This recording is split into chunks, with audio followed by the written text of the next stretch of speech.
Bien, nos pusimos en la piel del turista que viene a conocer Minas de Corrales y qué mejor contar con un guía tan experimentado como lo es el querido colega Eduardo Andina. Bueno, Andina, ¿cuánto tiempo hace que se dedica a esta tarea además de su profesión como comunicador? ¿Qué tal? Bueno, muchas gracias. Es un gusto compartir esta velada que vamos a tener con la teleaudiencia de Canal 10. Para mí es un placer. Precisamente cuando inauguramos Radio Real, vino Canal 10 a hacer las tomas del momento inaugural de Radio Real. Entonces, bueno, hoy con mucho gusto estamos nuevamente junto a ustedes. ¿Le gusta hacerlo? ¿Le gusta esta tarea? No, me encanta. Entonces, eso me ha preocupado de que me asesorara bien, que me informara bien, que me sigo informando permanentemente, por supuesto, porque esto es una tarea que no termina. Entonces tengo doble motivo, ¿no? Como guía turístico, saber para comentarle a la gente que nos visita, y también por el tema de la comunicación, ¿no? De poder decir determinadas cosas que a veces nos preguntan. Entonces, ese es el entusiasmo que tengo de hacer de guía y me satisface mucho. Este lugar en el que estamos ahora, cuéntenos, ¿es el primer punto al que lleva a los turistas siempre? Claro, porque de acá tenemos un panorama, la mejor vista que tenemos de Minas de Corrales. Y una de las primeras preguntas que hacen los turistas es: ¿cuántos habitantes tiene Minas de Corrales? Y cuando le digo 4.500, claro, si entraron, pues fueron al hotel y de ahí se van, no creen, dice, este hombre está mintiendo. Entonces, como para atestiguar lo que digo, los traigo acá porque, como pueden apreciar, tenemos una hermosa vista de acá de Minas de Corrales, es donde se aprecia la mayor parte de Minas de Corrales. Se supone que si allá hay una subida, para el otro lado continúa Minas de Corrales también. Pero acá es la mejor vista, la más completa, porque vemos desde el estadio hasta casi la alcaldía, que es donde termina la parte urbana, digamos. Entonces se tiene una visión muy general de Minas de Corrales. Y viendo este panorama, bueno, se puede acreditar o no que si no hay 4.500, bueno, por lo menos andamos rumbeados, pues tampoco los conté. Por las dudas, si alguien dice, no, Andina dice eso porque quiere agrandar su pueblo. ¿Cómo llegué a esa cifra? Fui y le pregunté al jefe de UTE, ¿cuántos contadores tiene UTE acá en Minas de Corrales? 1.500, 1.800. Y eso lo multiplico por 3, suponiendo que en un hogar hay 3 personas, llegamos a 4.500 fácilmente, ¿no? Y bastante acertado, creo. Entonces, por eso me animo a decir que más o menos por allí anda. ¿Qué se puede avistar desde acá que podamos enfocar? Bueno, podemos apreciar allá en la cima, vemos el tanque de Oce, a la izquierda hay un galpón con un techo curvo. Allí fue uno de los galpones de lo que fue la cooperativa agropecuaria de Minas de Corrales, que en su momento fue la cooperativa número 1 del país. Fue la más importante del país en su momento, ¿no? Siguiendo hacia abajo podemos apreciar allá que vemos varias ventanitas. Allí es el ex colegio Don Bosco, fue el primer colegio salesiano del interior del país. Por eso en Minas de Corrales somos primeros en muchas cosas y van a ver que en el transcurso de la visita esta van a ir viendo tantas cosas que hemos sido primeros. Al ser el primer colegio salesiano, venían evidentemente alumnos de Paysandú, de 33 distintos departamentos. Había un lugar para los pupilos que pernoctaban y todo acá en el colegio. Y esto funcionó hasta que en Tacuarembó los jesuitas construyeron un colegio. Como Tacuarembó es una ciudad, además tiene el ferrocarril, y para venir a Minas de Corrales había que venir por Tacuarembó, entonces evidentemente que la gente empezó a acortar su trayectoria y a quedarse en Tacuarembó. Entonces de ahí empezó a disminuir el alumnado, entonces de ahí, bueno, hasta que el colegio dejó de funcionar como tal. Y bueno, después se ha prestado para muchas cosas. Hasta el año pasado estuvo funcionando allí como escuela técnica de UTU, un anexo de UTU, escuela técnica. Y ahora este año, porque la escuela técnica, ¿qué pasa? Cuando se eligieron los cursos, se hizo una asamblea, se llamó al pueblo, los muchachos generalmente, y ahí cada uno votó qué es lo que quería aprender. Y surgieron 3 materias: administración de empresas, informática y mecánica. Por el tema de la minera, querían prepararse bien mecánicamente. Pero ¿qué pasa? En todos esos cursos, 1 año, 2 años, 3, se termina el cupo. Entonces deja de funcionar. Entonces se aprovechó este año y se está funcionando actualmente allí en el colegio como hogar estudiantil para los alumnos que viven en campaña y hacen liceo en Minas de Corrales. Entonces están de lunes a viernes acá en el colegio, fin de semana van a pasar a sus casas. Esa es la función un poco que está cumpliendo. Después... hay una subida ya que es parte de la ruta o que va hacia la minera. Es la ruta que va, la ruta 28, que es la continuación de esta acá, la 28, que el kilómetro 1 empieza en la ruta 44, que va a Ancina, que sigue por ahí a 50 kilómetros de ahí, tenemos la ciudad de Ancina. Después acá a la izquierda tenemos lo que es el segundo plan de Mebir, se llama Barrio La Colina. Bueno, no me pregunten por qué, porque no precisa, ¿no? El hecho de verlo ahí ya sabemos. Bueno, desde este punto, que es uno de los miradores lindos y naturales que tiene Minas de Corrales, ¿a dónde nos vamos, Andina? Bueno, ahora vamos a tomar la ruta 29 y nos vamos a dirigir, vamos a llegar a Santa Ernestina, porque allí es donde se conformó la primera población del departamento. Y allí vamos a hablar un poco de la temática. Nos vamos hasta Santa Ernestina, entonces. Mis ojos de ti, Minas de Corrales. Seguimos realizando el circuito del oro con el guía de lujo que tenemos el día de hoy, Eduardo Bandina. Estamos en Santa Ernestina. Aquí comenzó todo, Eduardo. Santa Ernestina es la primera de población del departamento, ¿no? Primer poblado que llegaron a vivir algo de 1.800 personas acá, habían distintos comercios. ¿Qué pasa? Que la minería empezó a funcionar en Cuñapirú allí como empresa industrial, digamos. El procesamiento del oro se hacía en Cuñapirú por el arroyo Cuñapirú, pero acá era donde vivía la gente que trabajaba en Cuñapirú. Entonces, allá en la cima vemos un edificio doble. Allí se encontró la primera mina que se descubrió de oro, fue allí. Y por eso empezó a congregarse, a vivir gente acá y se fue conformando esa población, ¿no? ¿Cuánto tiempo se explotó allí? ¿Algunos años? Sí, no, estuvieron un buen tiempo. Tal es así que el primer lugar de explotación fue allí y por el motivo de la explotación se hizo una vía férrea desde allí hasta Cuñapirú, que está la vía férrea todavía. Hace mucho que hablamos la posibilidad de hacer funcionar un ferrocarril pequeño, algo así a nivel turístico, porque la vía es limpiar el camino y nada más. Entonces, el primer viaje que hacía el ferrocarril de mañana era llevar personal a trabajar a Cuñapirú. Después empezaba a cargar las piedras que se sacaban de ahí para ser procesadas en Cuñapirú.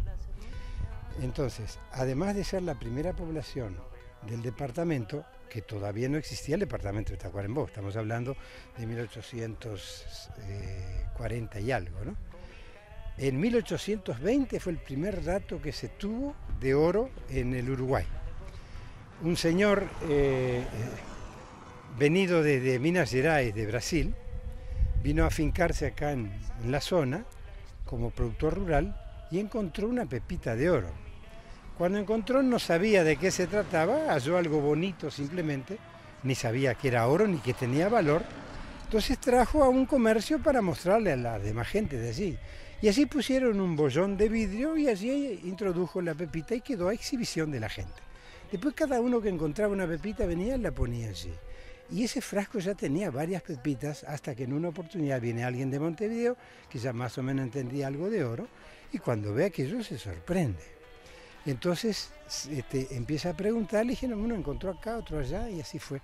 Hasta que esta persona se fue a Montevideo y allí le informó a alguien que sí era entendido en minas, y nos estamos refiriendo a Clemente Barrial Posada, ingeniero en minería, que fue el primero que hizo todo un mapeo de nuestro país, que él había venido de Europa con motivo de trabajar en eso, estuvo recorriendo Sudamérica hasta que se afincó en Montevideo y de allí vino a realizar todo el descubrimiento, todos los datos que fue obteniendo en base a perforaciones y a descubrimientos que fue haciendo en la zona. Clemente Barrial Posada fue el mayor animador de la minería en Uruguay. Tal es así que después se extrajo algunas muestras y luego de analizarlas y ver que era un oro muy rico, tal es así que mencionaba que el oro de acá existente era más rico que los de Minas Gerais de Brasil, que los de Canadá, que los de Australia. Entonces se fue a Europa para conseguir inversiones. Entonces allí justamente consiguió con los franceses, se conformó una empresa que fue la que vino a explotar acá. Y ahí se formó la primera empresa de minas de oro en Uruguay, empresa francesa. ¿Qué se sabe de estas paredes que aún existen, que aún subsisten? ¿Qué era lo que funcionaba aquí? ¿Qué había en este pueblo que llegó a tener casi 2.000 habitantes? Claro, bueno, lo que estamos apreciando ahí hoy es una estancia Betilán, que es dueño de los campos de ese lado y de este lado de la ruta, pero es toda una estancia sola. Eso ha quedado en pie por el hecho de que el estanciero vive en Montevideo, pero ahí vive el capataz y los peones. Entonces por eso se mantiene en buen estado. Fue uno de los comercios más importantes de la época acá, que se llamaban pulperías en aquel entonces, donde se vendía de todo, ¿no? Después, estos locales acá hoy se están usando a modo de depósito de arreo, de herramientas, todo de campo, ¿no? Pero en definitiva, lo único que queda en pie funcionando con gente es esa casona grande que vemos allí. Una actividad importante social acá y cultural en esa época. No, ni que hablar, se fue conformando esa población. Y no solamente empezó a vivir acá gente que trabajaba en comida, pero sino familiares y otros por haber una población, gente en vez de vivir solita en medio del campo, lógicamente viene a vivir acá. Hasta que comienza a crecer, a crearse minas de corrales. De ahí la gente de acá se vuelca a Minas de Corrales. ¿Por qué se va a Minas de Corrales? Por el hecho que en Minas de Corrales fue los hermanos Viravén, fueron el gobierno, el presidente de la República, les otorgó, le despojó a Barrial Posada de todas las concesiones que tenía era el dueño de las concesiones porque había hecho sus gestiones y por medio escribano tenía la escritura, todo lo que le cedía. Pero el presidente, como era amigo de estos dos, le despojó los derechos y se los regaló a los hermanos Viravén. Los hermanos Viravén, entonces, entre todas las concesiones, estuvieron trabajando en conjunto con la empresa, esta empresa europea francesa. En algún momento tuvieron unos desacuerdos, se pelearon y se separaron. Y empezaron a trabajar por sí mismos. Entonces se fueron al Arroyo Corrales, que ellos tenían concesión al margen izquierdo y derecho el Arroyo Corrales. Se instalan en el margen derecho, donde hoy es el centro, digamos, donde estaba la cooperativa, por allí se instala el primer galpón para tener herramientas, y pues hicieron otro galpón para los peones. Y ahí empieza a funcionar esta empresa de los hermanos Barrial Posada. Viene un productor muy potente económicamente y donó 20.000 metros cuadrados de terreno al lado de estas construcciones para que se erigiera escuela pública, juzgado, administración de renta, comisaría y todas esas cosas. Entonces, ¿qué pasa? Al donar ese terreno se empieza a construir esas cosas y empieza a tener escuela. Entonces la gente que vive acá no tiene escuela nada, entonces empiezan a mudarse para Minas de Corrales. Y ahí es que empieza a crecer el pueblo como pueblo, ¿no?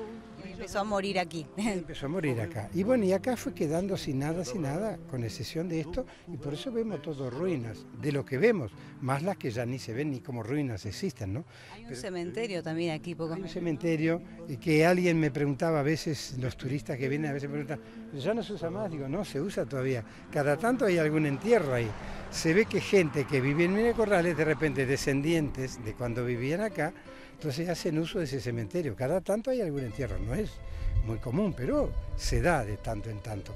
Y sí que se sigue utilizando todavía.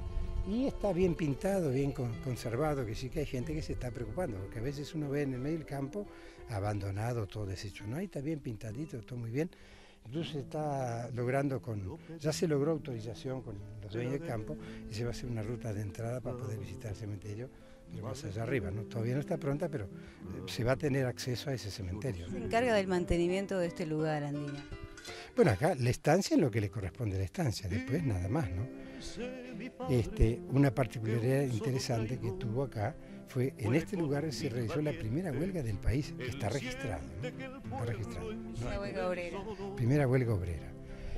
El problema se dio en que la empresa francesa le pagaba 25 pesos por mes a los empleados. Y en determinado momento quiso cambiarles el sistema de pago. En vez de pagarle 25 pesos por mes, les quiso pagar 1 peso por día. Entonces vieron que el día que no trabajaban no tenían el peso, entonces no les sirvió. Dentro de los empleados había unos 200 empleados más o menos que eran italianos.